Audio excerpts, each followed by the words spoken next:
কর্তৃক আয়োজিত আজকের এই সমাবেশের সম্মানিত সভাপতি জনাবা সাবিনা ইয়াসমিন আপা এবং আজকের সবার প্রধান আকর্ষণ প্রধান অতিথি ধামরাইয়ের মাটি ও মানুষের নেতা কর্মী বান্ধব জনাব ইয়াসিন ফেরদৌস মুরাদ ভাই, সংগ্রামী সভাপতি ঢাকা জেলা যুবদল।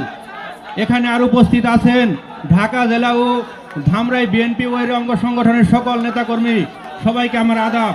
হিন্দু সম্প্রদায়ের পক্ষ থেকে এখানে উপস্থিত সবাইকে আমার শুভেচ্ছা এবং অভিনন্দন। আশা করি সকলেই ভালো আছেন। যেহেতু হিন্দু সম্প্রদায়ের পক্ষ থেকে আমাকে বক্তব্য দেওয়ার সুযোগ দেওয়া হয়েছে, তাই আজ আমি আমার কিছু মনের কথা বলবো। গত জুলাই আগস্ট বিপ্লবের মাধ্যমে দেশ 5ই আগস্ট আমাদের দেশে 5ই আগস্ট পট পরিবর্তনের পর প্রিয় নেতা মুরাদ ভাই আমাদের পাশে দাঁড়িয়েছেন এবং আমাদের হিন্দু সম্প্রদায়ের লোকজনের সার্বক্ষণিক খোঁজখবর নিয়েছেন ও নিরাপত্তার ব্যবস্থা করেছেন। আমরা মুরাদ ভাইকে আমাদের কালী মন্দিরে দাওয়াত করে এনেছিলাম এবং আমরা নেতার কাছে যখন যা চেয়েছি তিনি তার ব্যক্তিগত ফান্ড থেকে আমাদের তা দিয়েছেন। এজন্য নেতার প্রতি আমরা হিন্দু সম্প্রদায় কৃতজ্ঞ থাকবো। আওয়ামী লীগ তো হিন্দু সম্প্রদায়কে তাদের ভোট ব্যাংক মনে করত, তাদের কেনা সম্পত্তি মনে করত। তাহলে 5ই আগস্ট আমাদের ফেলে রেখে চলে গেলেন কেন? আমাদের এখন কি হবে?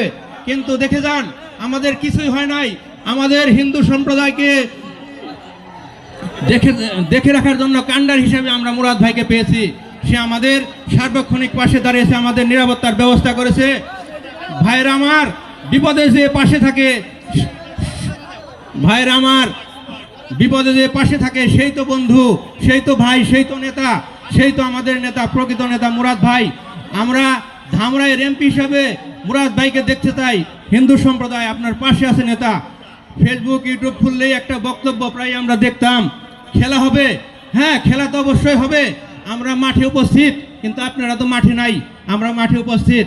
আমরা খেলবো গরিব দুঃখী মানুষের মুখে হাসি ফুটানোর খেলা খেলবো, ন্যায় সত্য প্রতিষ্ঠা করার খেলা খেলবো, ভোটের অধিকার ফিরিয়ে আনার খেলা খেলবো, ন্যায় সত্য প্রতিষ্ঠা খেলা খেলবো। সর্বোপরি মানুষের দ্বারে দ্বারে যে হাতে পায়ে ধরে মানুষের মন জয় করে মুরাদ ভাইকে ধামরাই আগামীর এমপি বানানোর খেলা খেলবো। আবারও বলতে চাই, হিন্দু মুসলমান ভাই ভাই মুরাদ ভাইকে এমপি হিসেবে চাই। ভাইয়ের আমার, আপনারা সাথে থাকবেন তো? আপনারা মুরাদ ভাইকে ভালোবাসেন তো? হ্যাঁ, খেলা মাঠে হবে। পরিশেষে আমাদের প্রাণপ্রিয় নেত্রী বেগম খালেদা জিয়ার সুস্বাস্থ্য এবং দীর্ঘায়ু কামনা করে এবং আমাদের নেতার নেতা জনাব তারেক রহমান সাহেব দ্রুত আমাদের মধ্যে ফিরে আসবেন এই আশাবাদ ব্যক্ত করে আমি আমার সংক্ষিপ্ত বক্তব্য শেষ করলাম। ধন্যবাদ।